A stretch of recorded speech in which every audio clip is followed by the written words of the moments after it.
시편 75편 1절을 봅니다. 교재는 15페이지.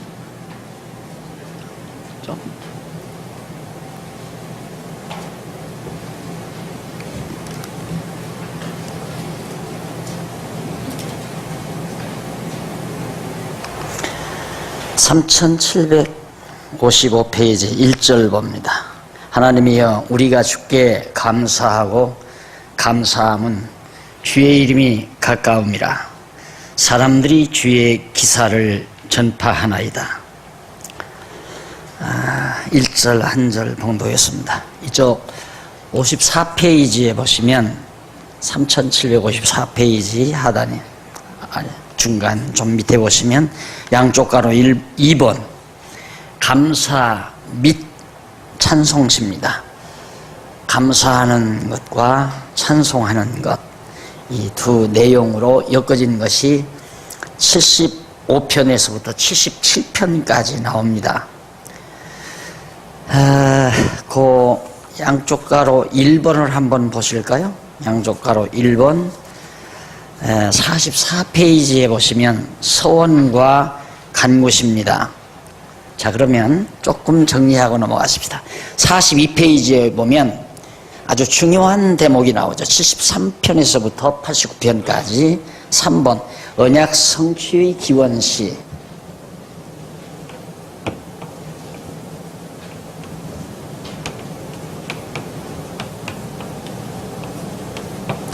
거기에 1번이 버림 중에서의 기원시입니다. 버림 중.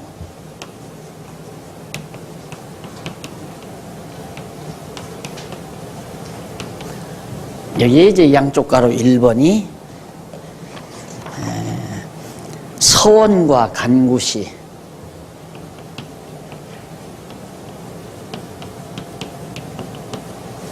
그리고 오늘 공부하는 것이 양쪽 가로 2번 감사 및 찬송시.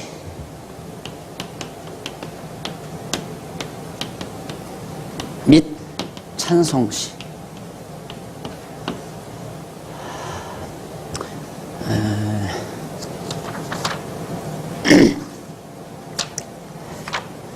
언약과 성취의 기원시가 73에서 89, 73에서 89편까지인데 여기가 73편에서부터 78편. 그런데 이 안에는 73편에서부터 74편, 75편에서부터 78편. 아니, 좀 남았나요? 77편. 그리고 이제 3번이면 이제 78편이겠죠. 하나 남았으니까. 왜 이걸 다시 여러분들에게 말씀을 드리냐면, 이 전체가 89편까지가 하나님은 언약하셨으니까 언약대로 이루어 주시기를 기원하는 시죠. 그런 시편인데, 어떤 상태에서 기원을 하느냐면 하나님께서 완전히 날 버린 것 같이 그렇게 느껴지실 그런 상황에서 하나님 앞에 기도하는 겁니다. 하나님 날 버린 것 같습니다. 예를 들어 예수님으로 말씀드리면 가장 극한적인 상황이죠. 아버지여, 아버지여, 어찌하여 나를 버리시나이까. 십자가상에 매달리셔서 마지막 운명하기 직전에 예수님께서 하신 말씀이거든요. 그것에 대한 하나의 모형적 사건이에요. 이스라엘 언약 자손들이 그렇게 하나님 앞에 버림받은 것 같은 상황 속에 처해 있을 때에 하나님 언약대로 우리 구원해 주셔야 됩니다, 이 말이죠. 언약대로 이루어 달라고 하는 간절한 간구를 드리는데 놀라워요. 소원을 해요. 소원이란 가능성을 말하는 게 아닙니다. 확정적인 거예요. 왜? 하나님께서 그런 소원을 주어서 나 이렇게 찬양하고 설풍할 겁니다. 확신에 찬 내용이에요. 그러니까 서원은 하나님이 날 구원해 주시면, 면자 붙이면 안 된다고 그랬죠? 면자 붙이면. 이건 가능성을 얘기하는 거니까. 근데 확정적이란 말입니다. 하나님께서는 언약하셨기 때문에 언약대로 반드시 우리를 구원해 주실 것이므로 나는 하나님을 찬양하겠습니다. 그러면서 버림 중에서 나를 구원해 달라고 하는 간구시를 드리는 거죠. 이게 믿음의 찬양이에요. 믿음의 찬양. 확신에 찬 찬양. 그리고 이제 오늘 공부할 건 감사를 해버려요. 우리는 감사라고 하는 것은 어떤 일이 내가 요구하는 대로 이루어졌을 때 하나님 아버지 감사합니다. 이런 감사는 보통 드리잖아요. 예를 들어서 아들이 정말 대학에 못 갈까 봐서 애를 태우고 밤을 지새우고 걱정을 하고 했는데 아기가 원하는 대학에 딱 붙었다 이 말이에요. 그럼 그때 야 오늘 연보하자, 감사 연보하자. 그리고 주엄주엄 봉투 챙겨서 감사 연보를 하는 거.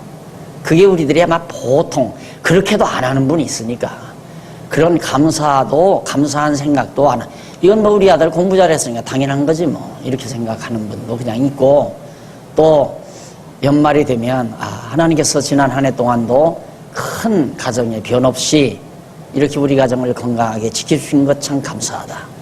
그래서 그 감사한 마음을 가지고 교회에 나오시는가 하면 어떤 사람은 뭐 그냥 뭐 우리만 그렇게 사나? 예수 안 믿는 사람들 딱 그렇게 살던데 뭐. 그래서 전혀 그 감사를 생각지도 않고 살아가는 사람도 있단 말입니다. 그런데 여기는 우리와 차원이 달라요. 보통 우리네들의 차원과 뭐냐면 미리 감사를 해버려요. 지금 버림 중에 있어요. 버린 것 같은 상황 속에 빠져, 현실은. 그런데 이미 구원해 주실 것을 확신하면서 감사하면서 찬송해버려요, 그냥. 그러니까 엄밀히 말해서 사실은 권고한 날에는 생각하고 형통한 날에는 찬양하라. 그렇게 했지만 그건 1차원적인 거예요. 이제 저차원적인 거라 이 말입니다. 보편적인 것. 하나님께서 우리에게 권고한 날 주면 그냥 깊이 생각도 안 하는 사람이 있으니까 권고한 날 주면 막 화가 나고 속이 상하고 낙심하고 절망해버리고 하지만 그래도 조금 믿음이 있다는 사람은 권고한 날이 오면 생각을 하잖아요. 내가 지난날 그 형통했던 날들을 미련하게 살았구나 이런 생각도 하는 거고, 하나님께서 다시 나에게 형통함을 주신다면 지난 날처럼 살지 말아야지 이런 반성도 해보는 거고, 이건 조금 그래도 나은 거예요. 아마 우리들의 수준 정도 된다고 봐서 될까요? 어쨌든 그런 차원인데 이란 그래요. 권고한 날이나 형통한 날이나 무조건 감사와 찬송이라니까요. 그래서 우리가 베드로서에서 배웠지만은 행복의 조건, 정말 하나님 앞에서 우리가 행복하게 사는 행복의 조건이 뭐냐? 기쁨과 감사. 항상 기뻐하고 감사하는 것, 그게 이제 행복의 기본 조건이라고 그러죠. 기쁨과 감사가 행복 아니에요, 따지고 보면. 감사가 나와야 되고 기쁨이 있어야 되는데, 이런 정도의 신앙, 즉 그 신앙이 뭐냐면 여호와 신앙이에요. 여호와. 언약대로 반드시 이루시는 분이라는 그런 특성을 지니고 있는 여호와 하나님. 여호와 하나님에 대한 신앙, 또 여호와 하나님을 분명히 알고 믿기만 해준다면 이게 가능하다는 얘기죠, 우리도. 그러니까 완전히 버림받은 상태 같아요. 지금 정말 우리가 살아가다가 보니까 어떻게 해서 그냥 집이 다 날아가 버렸어요. 갈 곳이 없어요. 그러니까 할 수 없이 아기들을 데리고 짐을 다 싸짊어지고 저 시골 구석 한 계곡 속에 무너져가는 토담집 하나를 수리해서 글로 이사가서 나물 뜯어먹고 산나물 뜯어먹고 그 다음 산열매 주워다가 연명해가면서 봄철에 땅을 화전을 해서 씨앗을 뿌리고 감자를 심고 호박을 심고 그러고 산다 이 말이에요. 그 집안에서 이 찬양이 나와야 된다 이 말이죠. 감사와 찬양이. 왜? 버림받은 것 같잖아요. 예를 들어서 우리 장안종학교에서 어느 집사님이 그런 처지가 돼서 이렇게 갔다. 우리들 아마 수근수근 알지도 모르죠. 그 집사님 왜 그랬을까? 하나님 왜 그 집사님을 버렸을까? 맞아. 내가 꼴 보니까 그럴 줄 알았어. 별 얘기 다 할 거예요. 별로 봉사도 안 하고, 별로 교회 일에 동참도 안 하고, 잘난 척하고 해죽대고 돌아다니면 그렇게 될 줄 알았어. 이러고 얘기할지는 모르죠. 그러나 그렇게 살아가는 그 토담집 안에서 하나님에 대한 감사와 찬송이 나온다면 우리들의 신앙보다는 훨씬 더 우월한 신앙이라고 우리가 평가를 해서 틀림이 없다는 얘기입니다. 그럼 바로 이 찬송을 부르는 구약의 성도들의 신앙이 바로 아삽의 시죠. 찬양을 지휘하는 아삽이 이 찬양을 부른 거예요. 감사와 찬송시를. 그것이 75편 1절로부터 10절까지 나오는 내용입니다. 한번 보실까요? 우선 하나님 앞에 주께 감사하고 감사함은 왜? 주의 이름이 가까움이라 사람들이 주의 기사를 전파하나이다. 주의 이름이 가깝다 이 말이에요. 그러니까 주의 이름이 가깝다는 말은 내가 주님의 이름을 내가 가까이, 또 주님께서 주님의 이름이 나와 함께 가까이 오시기 때문입니다. 그러니까 이미 언약대로 내가 아무리 버림받은 중에 있지만은 나를 구원하실 걸 내가 확신하기 때문에 나는 감사합니다 그 말 아니에요. 그러니까 여러분, 여호와의 이름을 배운다고 하는 것은 이 세상에 어느 것과도 바꿀 수 없는 지식이에요. 그래서 여호와를 아는 것이 지식의 근본이라는 거거든요. 여러분들이 성도대학에서 다른 것 배우려고 하면 안 돼요. 여호와의 이름을 배우려고 하는 거지. 이 지식을 얻으려는 거지. 이 근본, 뿌리가 되는 이 지식을 모르면 아무것도, 자연과학이든 사회과학이든 인문과학이든 아무것도 결론을 모르는 과정은, 보는 과정은 말할 수 있죠. 이렇더라. 그런데 그것에 서론도 모르고 결론도 모른다 이 말이에요. 그러나 여호와를 알면 다 해석할 수 있습니다. 모든 거 다 할 수 있다 이 말이죠. 쉽게 말해서 물리가 터지고 동양적 용어로 말하면 도통한다 이 말이에요. 도가 통한다. 진리가 꿰뚫린다 이 말이에요. 여호와를 아는 지식이. 그래서 여러분 벌써 4학기째 공부하시는데 결국 지금 일반적으로 말하면 이제 5학기째죠? 네.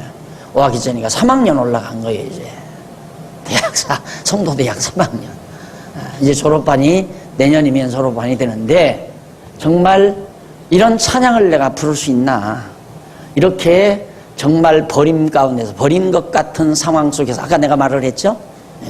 그런 토담집 안에서 호롱불 켜놓고 자녀들 모아놓고 찬송하고 감사하면서 하나님 우리 가족들의 영혼을 완전히 거두시지 아니하시고 오늘 이렇게 따뜻한 토담집 안에서 머리 숙여 하나님 앞에 기도하고 찬송할 수 있게 해주시니 감사합니다 라고 찬송할 수 있느냐 이 말이죠. 감사하고 찬송할 수 있느냐. 그렇다면 졸업생 자격이 충분한 겁니다. 우리가 그 이상을 벗어나면 안 돼요. 진짜 정말 하나님 앞에서 우리가 그 이상을 벗어나면 안 된다 이 말이죠. 그래서 우리는 눈에 보이는 것 때문에 누가 나를 멀리하면 막 증오심이 발로되고 내가 가졌던 게 조금 없어지면 막 아까운 생각, 그리고 나무과의 경쟁 속에서 막 뒤지게 되면 견디지 못하는 그런 질투, 이런 것들에 의해서 우리는 우리의 행복을 다 앗아가는 거예요. 다 빼앗기는 거예요. 아무것도 생각하지 말아야 돼요. 그런 거 아무것도, 나를 버리든 나에게 인기를 보내주든 나를 뭐 따라주든 버리든 욕을 하든 그런 거에 구애받지 말아야 한다 이 말이죠. 오직 나와 하나님 사이, 여호와 하나님 사이 그 관계. 자, 2절 보십시다. 주의 말씀이 내가 정한 기약을 당하면 정의로 판단하리니 이 말이죠. 주의 말씀이 언약의 말씀이죠. 이 말씀이 기약, 때가 되면 약속을 이루실 기약이 오면 그 말이죠. 때가 되면 주의 말씀이 내가 정한 기약을 당하면 정의로 판단하리니. 정의로 판단한다는 말은 하나님의 정하신 뜻대로 다스리신다 그 말이에요. 판단한다. 여기서는 판단이라고 했지만 통치한다라고 하는 의미가 있거든요. 판단한다는 용어 히브리어에 통치한다, 다스린다, 판단한다, 재판한다, 심판한다 뭐 그런 말들이 다 포함된 얘기예요. 그러니까 하나님께서 그렇게 판단을 해서 나를 괴롭히는 하나님의 백성을 괴롭히는 자들을 하나님이 다 징치하신다, 징계하신다, 형벌하신다 그런 의미가 포함된 거죠. 3절 땅의 기둥은 내가 세웠거니와 땅의 기둥은 내가 세웠거니와 땅과 그 모든 거민이 소멸되리라 하시도다. 하나님께서 지금 하나님의 말씀을 대변하는 거예요. 땅의 기둥은 하나님께서 이렇게 세웠다. 내가 세웠거니와 땅과 그 모든 거민이 소멸되리라 하시도다. 그러니까 땅의 기둥도 하나님이 세우고 땅의 모든 거민도 하나님께서 다 마음대로 소멸하신다. 내가 오만한 자들어 오만히 행치 말라 하며 행악자들어 뿔을 들지 말라 하였노니 너희 뿔을 높이 들지 말며 교만한 목으로 말하지 말지어다. 대저 높이는 일이 동에서나 서에서나 말미암지 아니하며 남에서도 말미암지 아니하고 오직 재판장이신 통치자이신 하나님이 이를 낮추시고 저를 높이시느니라. 지금은 하나님의 택한 백성들을 막 학대하는 그러한 강대한 이방 나라들이 아주 높고 강한 것 같지만은 하나님이 역으로 낮은 자를 높이고 강한 자를 낮추는, 높은 자를 낮추는 능력을 하나님이 발휘하신다. 이걸 찬양하지 않습니까? 예, 우리가 그것만 믿어지면 내가 정말 하나님 여호와를 아는 지식으로 가득히 내 내리를 채워놓기만 하면 어떤 상황 속에서도 감사와 찬양을 잃지 않는 그런 삶이 가능해진다. 대저 높이는 일이 동에서나 아무 데서 나오는 게 아니에요. 누구도 낮은 나를 높일 자도 없고 가난한 나를 부여하게 할 자도 없고 약한 자를 강하게 할 자도 아무도 없습니다. 오직 여호와 하나님만이 그렇게 하신다. 8절 여호와의 손에 잔이 있어 술 거품이 일어나는도다. 여호와의 손에 잔이 있어 술 거품, 맥주 거품이 푹 일어나죠. 속에 섞은 것이 가득한 그 잔을 하나님이 쏟아내시니 실로 찢기까지도 땅의 모든 악인이 기울여 마시리로다. 이게 진노의 잔이죠. 막 불을 끄는 정말 그런 진노의 잔을 갖다가 땅에다 부으면 모두가 그걸 마시고 하나님의 진노에 빠지게 된다. 나는 야곱의 하나님을 영원히 선포하며 찬양하며, 이제 아살이 하는 얘기입니다. 나는 이런 야곱의 하나님을 영원히 선포하며 자랑한다 이 말이죠. 선전하고 전하며 찬양하며 또 악인의 뿔을 다 베고 의인의 뿔은 높이 들리로다. 하나님께서 다 악인의 뿔, 악인의 세력은 다 꺾어버리고 의인의 힘을 하나님께서 높이 드러내 보이신다. 이건 믿어지면 분통 터질 거 하나도 없죠. 남을 헐뜯을 것도 없고, 예를 들어서 누가 나를 짓밟고 아주 높이 잘 되고 막 힘이 있어졌다 이 말이죠. 그럼 얼마나 보편적으로 우리가 여호와 하나님을 모르면 얼마나 열통 터지겠어요. 그냥 쓰러져 버리고 말아요. 혈압이 올라가지고 그다음 뇌경색 같은 걸로 해서 푹 쓰러져서 식물인간 돼버리고 만나니까. 생각해 보세요. 내가 애써서 벌어놓은 재산을 하루아침에 도장 하나 쏘겨가지고 몽땅 자기 소유 만들어가지고 사업이 막 크게 번창한다 이거예요. 그 사람 번창하면 번창할수록 내 뇌경색은 더 극심해지는 거죠. 어떠면 여호와 하나님을 모르면.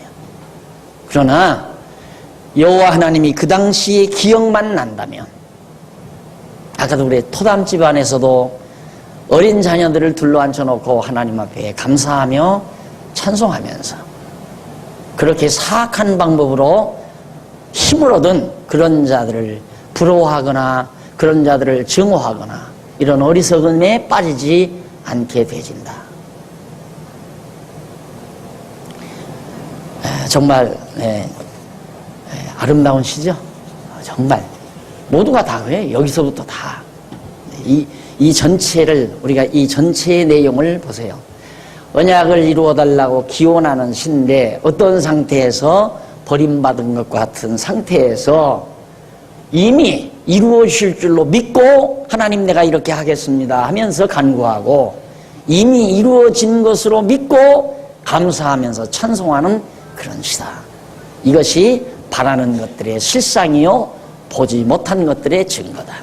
아직 하나님께서 악인들을 멸망시킨 것이 눈에 보이지 않지만 보지 못하지만 멸망시킬 것이 확실하니까 찬송하고 감사하며 아직 바라는 것들에 악인들이 멸망될 것을 간절히 바라는데 바라는 것이 실상과 같다. 이루어진 것이나 다름없다 그 말이에요. 그게 믿음이다 이 말이에요. 그러니까 여호와 이걸 모르면 신앙도 불가능하다. 여호와 하나님을 모르는 신앙은 그것은 신앙이 아니라 신념이에요. 단순히 이렇게 될 것이다. 이렇게 된다. 나는 할 수 있다. 이런 신념과 신앙은 전혀 다르죠. 그러니까 하나님 여호와를 아는 데 있어서 나오는 그 신앙, 그것이 곧 올바른 성경적인 신앙이다. 그 다음 이제 76편 나오죠. 76편 나오는데 거기 아까 제가 그 1절 2절입니까? 주의 이름이 가까움이라는 말, 가까움이라 56페이지에 나오죠. 주의 이름이 가깝다는 말이 뭔가? 파로세미카란 말인데 이는 주의 이름에 관련 있는 그런 주의 이름에 관련 있는 뜻이라는 말이에요. 그러므로 본문은 우리가 주께 감사드리며 주의 이름에 관련 있는 주의 기사를 주의 이름과 관련이 있는 그러니까 주의 이름과 관련이 있는 기사 그 말은 언약대로 이루시는 놀라운 일 그 말이에요. 언약대로 이루는 놀라운 일 주의 이름과 관련 있는 일이니까 주의 이름 언약대로 이루시는 그 이름과 관련이 있으니까 언약대로 이루시는 놀라운 일 그것을 의미하는 거죠. 그러니까 그런 관련이 있는 일이 지금 언약대로 이루시는 여호와 하나님의 이름이 가까이 접근해 오기 때문에 그러니까 그런 역사가 나타날 시기가 가까워오기 때문에 나는 감사하고 찬송합니다 그 말이에요. 믿음이 확신 있는 믿음이죠. 그래서 내가 그러잖아요. 정말 아무리 어려워도 내가 마지막으로 그런 당문에 주저앉지만 말라. 쓰러지지는 말라. 좌절하거나 낙심하지는 말라. 그게 최상의 권고예요. 안 죽어요. 하나님의 택한 백성은 절대 아주 멸하는 법이 없어요. 그걸 확신하고 살아야 됩니다. 근데 그것이 억지로 확신이 됩니까? 자꾸 하나님의 말씀을 내 양식으로, 영혼의 양식으로, 내 뇌리의 양식으로, 내 인생의 양식으로 자꾸 받아들이게 되면 내 생각의 틀이, 내 사고의 틀이 그렇게 바뀌어버리는 거예요. 바뀌어버리게 되면 이제 그렇게 살아갈 수 있는 겁니다. 그래서 마음의 평정을, 환경에 따라서 내 마음이 출렁이는 게 아니고 어떤 환경 속에서도 내 마음의 평정을 찾는. 근데 우리는 아직도 인간의 육성이 남아있기 때문에 즉흥적으로 확 타오를 수 있어요. 그래서 분이 날 수가 있어요. 생각해 보세요. 당장 내 재산을 몽땅 다 강탈을 해서 부자가 됐다. 얼마나 화가 나겠어요. 그걸 분나는 그걸 적신호로 봐야 된다. 내가 이렇게 왜 화가 날까? 그리고 잠시만 생각하면 내가 어리석었구나 하는 생각을 하죠. 그리고 여호와의 이름이 생각이 나면 그 다음 막 울렁이던 마음과 이 복잡했던 생각들이 차분하게 정리되면서 마음의 평정이 당장 다가오는데 그것이 해지기 전까지 가능해야 한다 이 말이죠. 해가 지고 나면 어려워진다. 왜? 우리 인간, 육신의 인간이라고 하는 건 이 일기와 그러니까 막 구름 낀 날은 어쩐지 기분이 찌푸려지잖아요. 맑은 날은 기분이 상쾌해지고 그러듯이 어두워지게 되면 자꾸 마음을 추스리기가 힘이 들어요. 그래서 밤새껏 잠 못 이루는 겁니다. 그래 해지기 전에는 다 풀어라. 그래서 여러분 솔직히 해지기 전도 그래요. 해지기 전 한 10분 남았는데 그때 이러면 10분 안에 풀으란 얘기 아니에요. 그리고 해지는 시간이 5분 남았는데 5분 안에 화가 났으면 5분 안에 풀으라는 얘기거든요. 그러니까 우리는 빨리 신호, 내게 화가 났다, 질투가 생겼다, 미움이 생겼다, 증오가 일어난다 그러면 얼른 아차, 내가 지금 어리석음이 발로됐구나. 잠시 여호와 하나님을 잊었구나. 아, 이 사람으로 하여금 나를 화나게 하는 이것은 여호와 하나님께서 나를 연단케 하려는 것이구나. 아, 저 사람이 지금 악역을 하고 있다 생각을 하면 얼른 소화할 수 있어요. 얼른. 그래서 남을 분내게 하고 남의 마음을 상처나게 하는 것은 참 어리석은 자죠.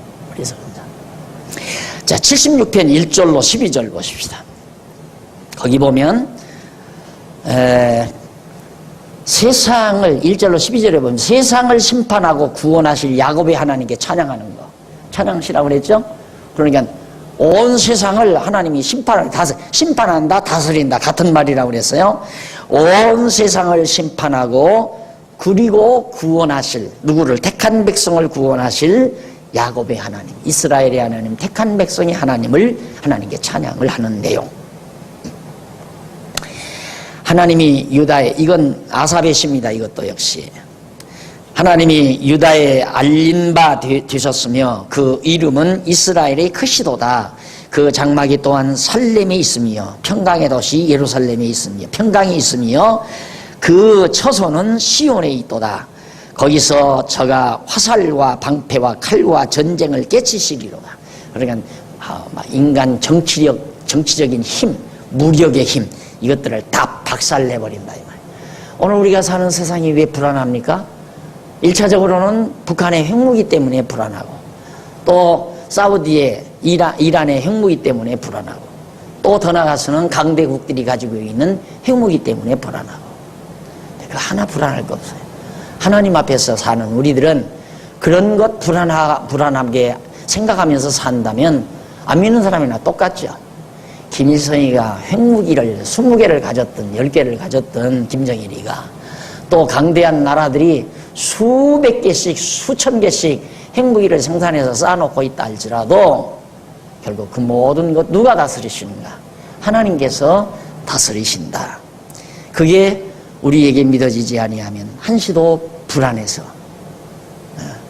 지금 서해바다 그런다니까 주가 또 난리치는 거 보세요. 참 저래가지고 어떻게 사는지 모르겠어요. 저게 평생 가는 거거든요. 저런 심정이 평생 간다 이 말입니다. 조금 어떻게 반짝하는 것 같으면 웃다가 야 괜찮아나 하다가 그만 또 아침 뉴스라든가 밤 뉴스에 이상한 소식이 들리면 막 우수수수수 하면서 마음이 콩난 마냥 툭툭툭툭. 그러니까 빨리 죽어요. 그러니까 빨리 병나고.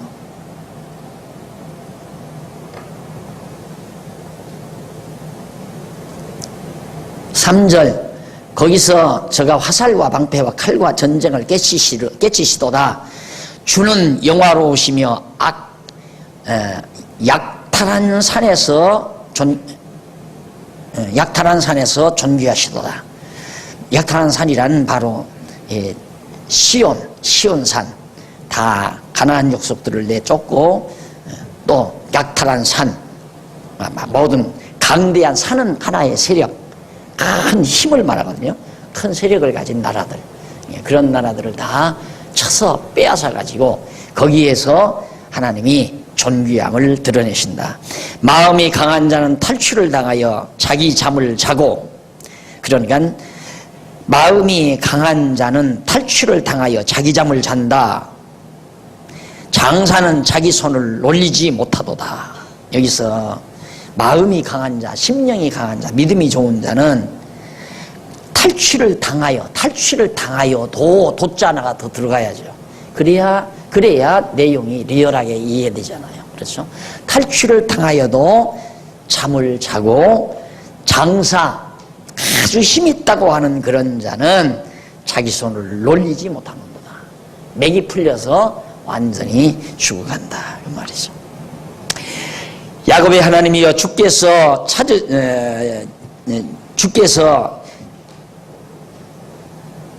짖으심에 주께서 뭐예요? 꾸짖으시네. 병거와 말이 다 깊은 잠이 들었나이다. 주 곧 주는 경외할 자신이 주께서 한번 노하실 때에 주가 주의 목전에 서리이까. 누가 주의 목전에 서리이까. 한번 주님이 분노를 받았으면 아무도 주 앞에, 주의 얼굴 앞에, 목전에 설 수가 없다. 주께서 하늘에서 판결을 선포하시며 땅이 두려워 잠잠하였나니 곧 하나님이 땅의 모든 온유한 자를 구원하시려고 온유한 자 택한 백성을 말하죠. 판단하려 일어나신 때로더라. 심판하려고. 10절 진실로 사람의 노는 인간의 노여움은 장차 주를 찬송하게 될 것이므로 사람의 노는 장차 주를 찬송하게 될 것이요 그 남은 노는 주께서 금하시리로다. 너희는 여호와 너희 하나님께 서원하고 갚으라. 사방에 있는 모든 자도 마땅히 경외할 이에게 예물을 드릴지로다. 저가 방백의 심령을 꺾으시리니 저는 세상의 왕들에게 두려움이시로다. 세상 왕들, 세상 권력자들에게 하나님 두려움이 되시기 때문에 다 여호와 하나님을 찬송하라. 77편 1절로 9절. 환난 날에 근심하며 지난 날의 노래를 되새기며 애탄하는 내용입니다. 여기서는 아삽이 앞에 찬양과는 달리 막 애탄을 해요. 왜? 너무너무 버린 것 같은 그런 상황에 빠져있기 때문에. 그러니까 예수님도 정말 어찌하여 아버지여 아버지여 어찌하여 나를 버리십니까 하고 애탄을 하잖아요. 그런 심정으로, 그런 하나의 모형적인 심정으로 이 시를 감상을 하시면 아주 잘 우리에게 감각이 와 닿으리라고 생각합니다. 잠깐 1절로 3절에 보면 그 밑에서부터 8째 줄 1절로 3절. 아삽이 환난 날에 하나님께 부르짖으며 응답이 없을까 근심하는 마음을 노래합니다. 내가 이렇게 부르짖어도 하나님이 아무런 응답이 없으면 어떨까 하고 근심하면서 노래를 부르는 내용이죠. 그리고 이쪽에 나와서 4절로 9절 위에서 5번째 줄. 아삽이 과거 괴로운 밤중에 부른 노래를 마음으로 되새기는 사실을 노래하는 겁니다. 그러니까 이 애탄은 아삽이 과거의 밤중에, 여기서 밤은 꼭 이런 자연적 자연 환경의 밤이라기보다는 완전히 버림을 받은 그런 상황 속에서 하나님 앞에 내가 이렇게 정말 부르짖고 했던 그런 것들을, 애탄의 노래를 다시 한번 되새기는 그런 내용입니다. 거기 한번 보실까요? 4절부터 보면 주께서 나로 눈을 붙이지 못하게 하시니 내가 괴로워 말할 수 없나이다. 내가 옛날 곧 이전 해를 생각하여 싸우며 밤에 한 나의 노래를 기억하여 마음에 묵상하며 심령이 궁구하기를 주께서 영원히 버리실까? 다시는 은혜를 베풀지 아니하실까? 그 인자하심이 같이 길이 다하였는가? 그 허락을 영구히 베하셨는가? 하나님이 은혜의 베푸심을 잊으셨는가? 노하심으로 그 긍휼을 막으셨는가 하였나이다. 굉장히 내가 여러 가지로 생각이 과거에 많았댔습니다 하는 얘기예요. 아까 말했죠? 만약에 우리들이 어려운 일을 하나 접했다 그러면 우리는 당장 지금 아삽이 노래 부른 이 찬양보다는 이전에 이 찬양 이전에 밤에 잠 못 자면서 여러 가지 복잡하다는 생각을 했던 것처럼 하나님이 나를 왜 이렇게 하셨을까? 내가 교회를 충성스럽게 안 해서였을까? 연보를 잘 안 해서였을까? 주일날 잘 안 나와서 그랬을까? 자녀들을 그리스도 안으로 인도하지 못해서 그랬을까? 별의별 생각을 다 할 거 아니에요. 지금 아삽이 그런 마음이에요. 그것이 다 필요 없었던 겁니다. 그런 의미에서 이 찬양을 부르고 있는 겁니다. 그 다음 77편으로부터 77편 10절로 20절까지는 옛적 기사로 백성들을 인도하신 하나님의 능력을 찬양합니다. 옛적 기사란 뭐예요?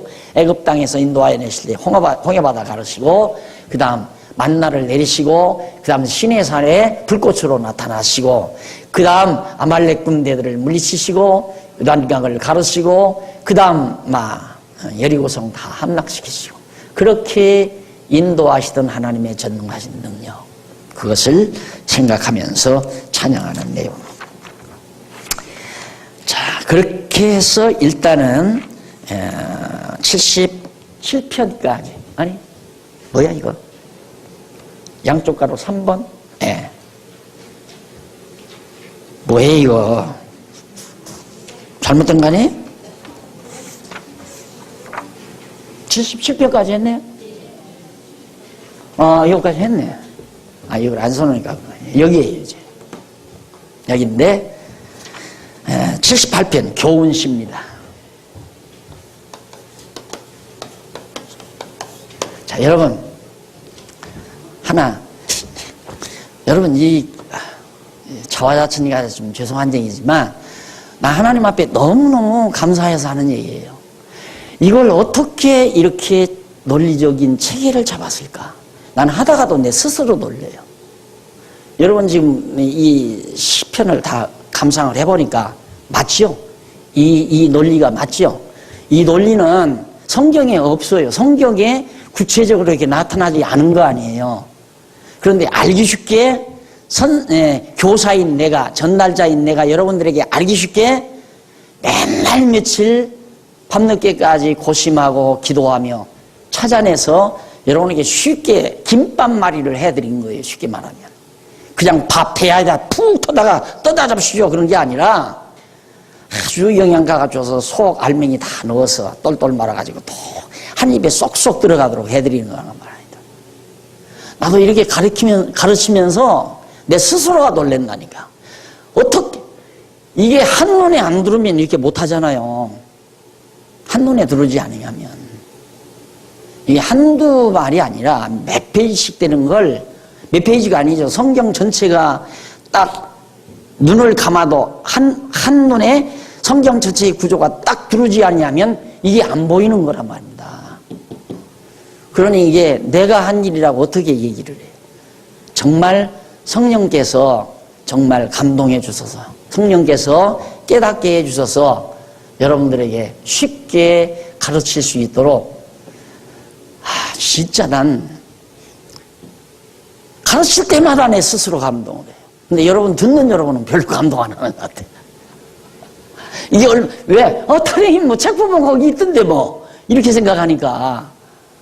그러니까 좀 그런 때는 좀 그렇죠, 제 마음이. 81편 1절로 8절, 거기는 여호와의 영예와 사적을 후대에 전하는 까닭을 노래합니다.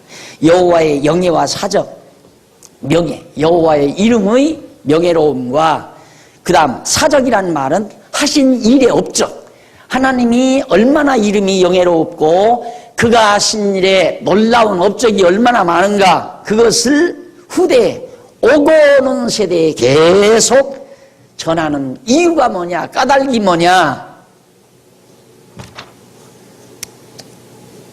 그 까닭이 5절로 8절에 나와요. 5절로 8절에 보면 여기 나옵니다. 한번 읽어보십시다. 5절. 여호와께서 증거를 야곱에게 세우시며 법도를 이스라엘에게 정하시고 우리 열조에게 명하사 저희 자손에게 알게 하려 하셨으니, 그러니까 하나님께서 말씀으로, 언약의 말씀으로 법도와 윤리, 규례, 이 증거, 이게 다 하나님 말씀이에요. 그렇게 하셨는데, 왜냐하면 6절, 그 이유는 저희로 후생 자손에게 이를 알게 하고 자자손손 대대로 이를 알게 하고 그들은 일어나 그 자손에게 알려서 또 그 자손은 그 다음 그 자손에게 또 알려서, 알려서가 아니라 읽는단 말은 알려준단 말이에요. 일러서 저희로 그 소망을 하나님께 두며, 여기 이제 근본 까닭이 나와요. 왜 이렇게 후대에 전해야 되는가? 소망을 하나님께 두며 하나님의 행사를 잊지 아니하고 오직 그 계명을 지켜서, 그 말씀, 여호와의 언약의 말씀 계명을 지켜서 그 열조 곧 완고하고 패역하여 그 마음이 정직하지 못하며 그 심령은 하나님께 충성치 아니한 세대와 같지 않게 하려 하심이로다. 하나님 여호와 경외하지 않고 패역하게 살아가는 그런 세대와 같지 않도록 하기 위해서 하나님의 영예와 사적을 후대에 증거하겠습니다. 자식들 왜 낳게 했는지 아시겠죠? 자식들 왜 낳게 했는지 아시겠죠? 부모가 자식에게 해야 될 일이 뭔지 아시겠죠? 부모의 가르침 안 받는 게 그게 무슨 자식입니까? 성경에 있잖아요. 부모의 말 듣지 않는 건 자식이라고 생각할 필요 없어요. 피 얼마든지 다른 피 받아서 살아요. 지금 병원에서 다 피 수혈하잖아요. 내 피가 돌아오면 내 피 다 빼버리고 다른 깨끗한 피 받아서 다 수혈시키잖아요. 그래서 사람 살리잖아요. 피가 뭐가 그렇게 중요해요? 우리 그리스도인들은 날들어 너무 야박하다고 할지 모르지만 부모의 말이라는 게 다른 거예요. 여호와 하나님의 영예와 그의 하신 사적을 후대에게 가르쳐 주는데 듣지 아니하면 자식 취급할 거 없어요. 그 무슨 자식이에요?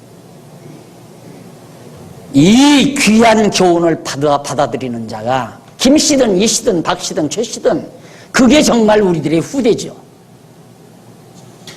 우리가 왜 어린 자식들을 가르치기 위해서 연보해서 열심으로 교회학교 운영하도록 우리가 지원하고 하는 이유 아시겠죠? 전하기 위해서요. 후대에 오고 그놈들에게 전해줘야 저놈들이 또 전할 거 아니에요. 저놈들이 이 다음 또 커서 후대들에게. 그러니 정말 내가 애쓰고 고통해서 구로를 해서 정말 죽을 고비를 넘기면서 자식을 낳았으면 정말 이 귀한 진리를 하나님의 영예와 그분이 하신 귀한 사적을 잘 전해주어서 받아가지고 그놈도 이 다음에 또 지 자식들에게 전해줄 수 있다면 얼마나 아름다운 가정입니까? 그것이 얼마나 아름다운 가문이고 그것을 지금 까닭을 가르쳐주면 왜 그렇게 하는가. 그래서 거기 첫째 7절에 나오죠. 소망을 하나님께 두며 그 말이죠. 뒤에 나오네요. 예, 3766페이지 3776페이지 밑에 보면 줄바꾼데 나오죠. 줄바꾼데 나오는데 줄바꾼데서부터 위쪽으로 여섯째 줄 앞부분에 보면 첫째에 나와요. 찾으셨어요? 첫째, 그 소망을 하나님께 두게 하고, 둘째, 하나님의 행사를 잊지 아니할 뿐만 아니라, 셋째, 오직 그 계명만 지키게 해서 결국은 그 열조 곧 완고하고 패역하여 그 마음이 정직하지 못하며 그 심령은 하나님께 충성치 아니한 그런 패역한 세대와 같지 않게 하려고 교훈을 해주는 거다.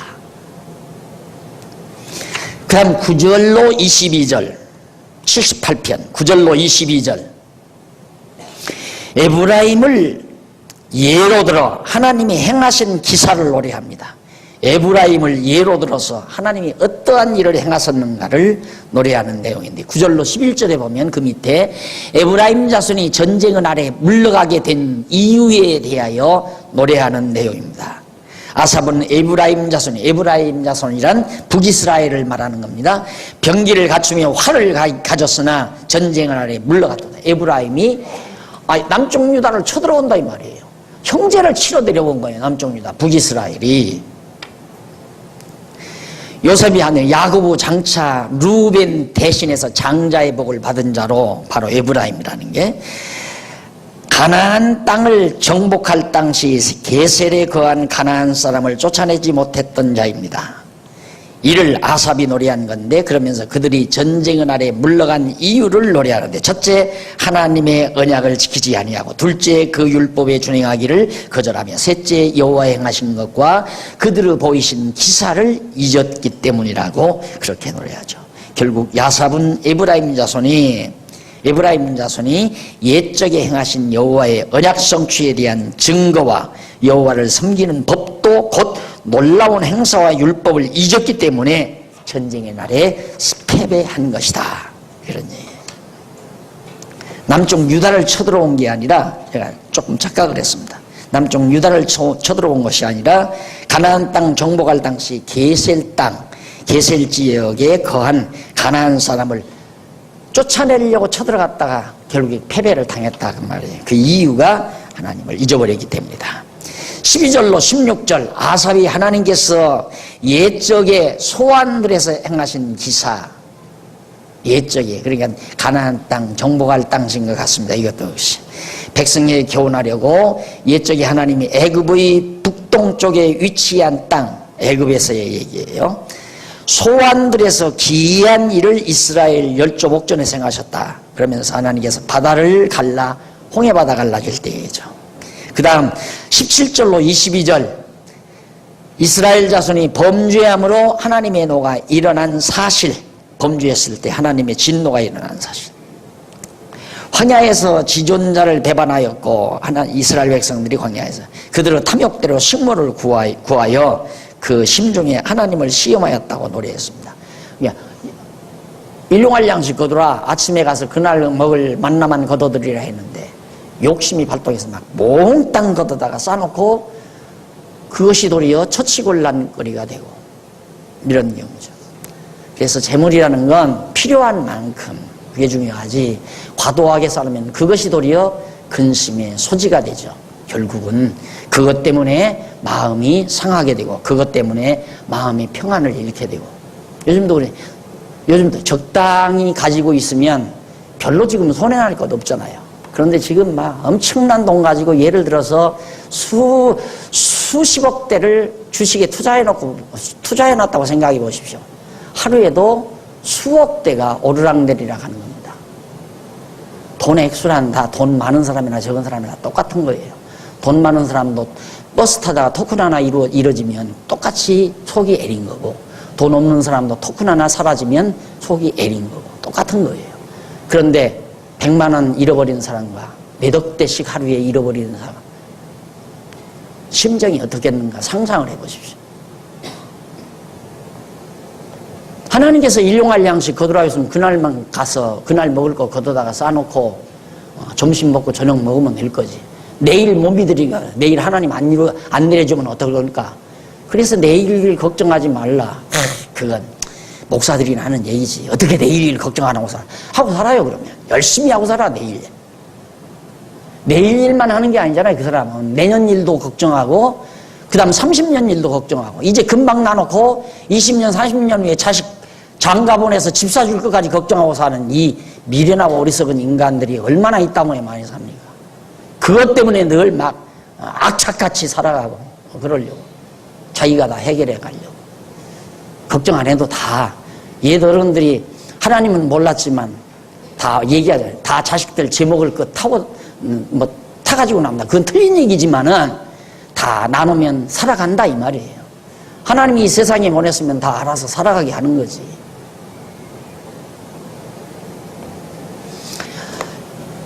만나를 주시고 욕심에서 떠나지 아니한 백성, 미련하고는 23절로 31절에 대한 얘기죠. 교훈하는 거죠. 그 다음 78편 32절로 42절 70페이지. 베푸신 하나님의 자비와 권능을 기억지 않았다고. 하나님께서 애굽 땅에서도 보호해 주시고 홍해바다 건널 때도 보호해 주시고, 그 다음 가나안 땅 시내산에서도 가나안 땅 올 때까지, 시내산에 올 때까지 정말 무리바 반석에서 물을 내서 먹이시고 시내산에서 다 보호해 주시고 그랬는데, 어떻게 그런 하나님의 베풀어 주신 자비와 권능을 다 기억지 않고 상실하고 잊어버리고 사느냐 이 말이죠. 그걸 책망하는 내용이죠. 그 다음 3771페이지, 죄송합니다. 넘어가십시다. 78편 43절로 55절.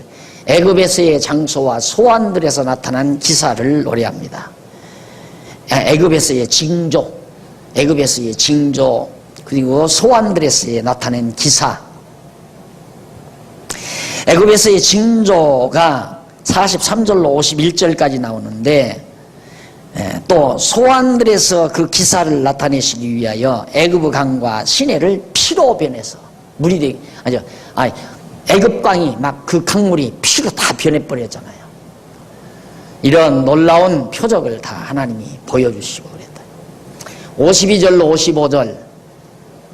소환들에서 기사를 나타내서 기업을 얻어 살게 하신 능력. 소환들, 애굽의 소환들에서 그래도 하나님께서 그 좋은 땅덩어리, 남의 나라에 가서 땅 차지하고 산다는 게 그 쉬운 일입니까? 야곱의 우선. 다 하나님께서 그렇게 400년 동안 살 수 있는 터전을 마련해서 두셨다.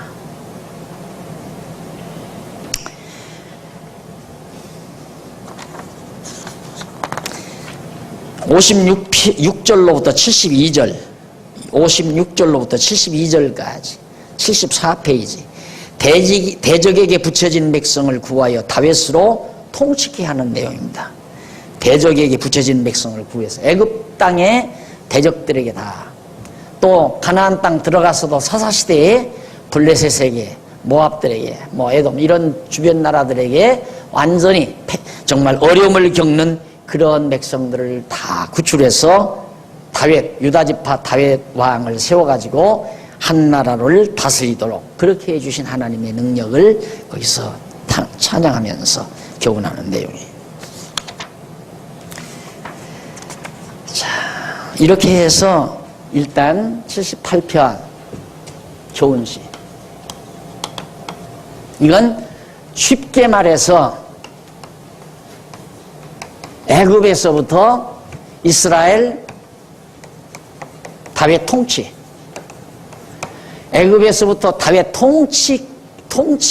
다윗이 왕이 돼서 통치할 때까지, 그러면 적어도 창세기 후반부 요셉이 애굽으로 갈 때죠. 가서 애굽에서 살던 때, 출애굽기, 구체적으로 출애굽기에서부터 다윗이 통치할 때니까 사무엘상, 사무엘상, 사무엘하, 상은 사울왕의 사건이죠. 그럴 거예요. 사무엘까지예요. 그러니까 출애굽기에서부터 사무엘까지 하나님의 말씀에 대한 주요한 핵심, 왜 그 말씀을 기록해 줬나, 그 내용이 요약해서 78편 찬양으로 딱 정리된 겁니다. 그러니까 78편 찬양을 시를 여러분들이 자세하게 읽어보면, 잘 음미하게 되면 지금까지 우리가 공부한 출애굽기에서부터 사무엘까지의 내용이, 하나님께서 왜 그런 성경 말씀을 우리에게 주었는가, 무엇을 교훈하라고. 간단하잖아요. 여호와 하나님이 잊어버리지 말라고, 그 말이에요.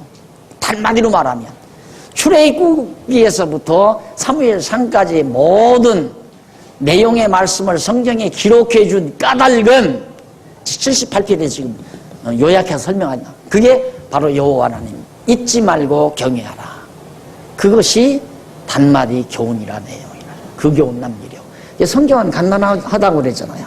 아무리 성경이 이렇게 두껍고 내용이 많은 것 같아도 결국은 여호와 하나님 깨달아 알고 경외하도록 하시려는 의중이 담겨진 말씀입니다. 결국은 여호와 하나님 살아계시다는 걸 우리에게 가르쳐주는 것이 성경이다. 신약도 마찬가지예요. 지금 제가 신약 마태복음을 짚으려 가고 있는데 똑같아요. 똑같아.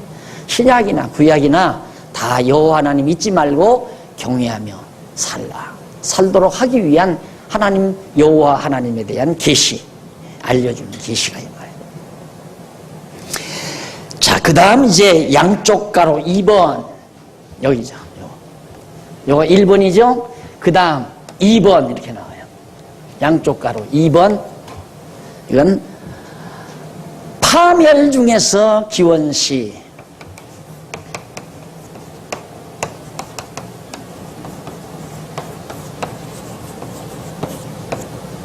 파멸 중에서 기원시 79편에서부터 83편까지.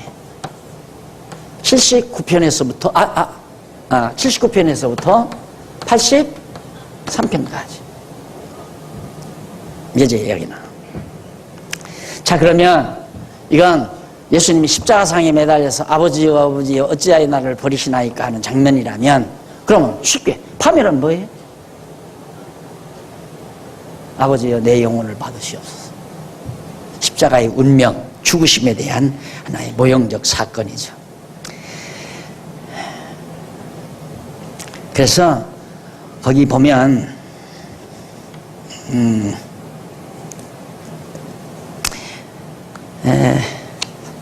뒤에 나옵니다. 앞에는 제가 설명을 안 했고요. 뒤 끝부분에 가서 설명을 한 것 같습니다.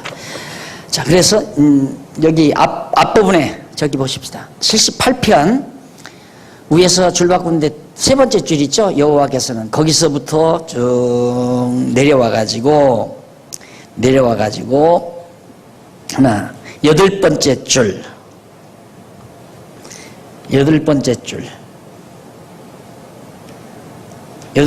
그 바로 성경 구절 뒷부분에 나오죠? 그 위쪽으로 두 번 더 올라가고 싶다. 제일 끝에 보면, 그러니까 위에서 줄 바꾼 데서부터 여섯째 줄 끝부분에 보면 뿐만 아니라 나와요. 뿐자 나오죠? 뿐만 아니라 장차 오실 메시아가 버려진 가운데 있을 때의 기원을 들이실 것에 대한 예표로서의 모형과 그림자다. 따라서 버려진 가운데 있을 때 아사브 기원 내용은 장차 오실 메시아가 버려진 가운데 있을 때의 기원 내용에 대한 예언적 성격을 띠는 여호와의 언약궤시다 이 말이죠. 그러니까 이게 바로 버려진 것 같은 마지막 십자가에 매달렸는데도 하나님은 막 구해주지 아니하니까 결국 파멸이라고 하는 건 죽음을 뜻하는 겁니다. 예수님께서 죽기까지 이르러도 하나님은 아직 이루어주지 않는다 이 말이죠. 그런데도 역시 여기도 서원과 간구가 나와요. 똑같아요. 서원과 간구. 근데 서원 이건 면이 아니라고 그랬죠. 가정이 아니라고 그랬죠. 하나님께서 날 구원해 주시면 내가 찬송하고 감사하겠나이다. 그게 아니라 나를 구원해 주실 것이므로 그 말이에요. 나를 분명히 다시 부활시켜 주실 것이므로 나는 주를 찬송하고 주를 찬양하겠나이다 하는 그런 소원과 같다는 얘기예요. 우리 그 부분 또 차 한잔 드시고 하도록 하고 오늘 강의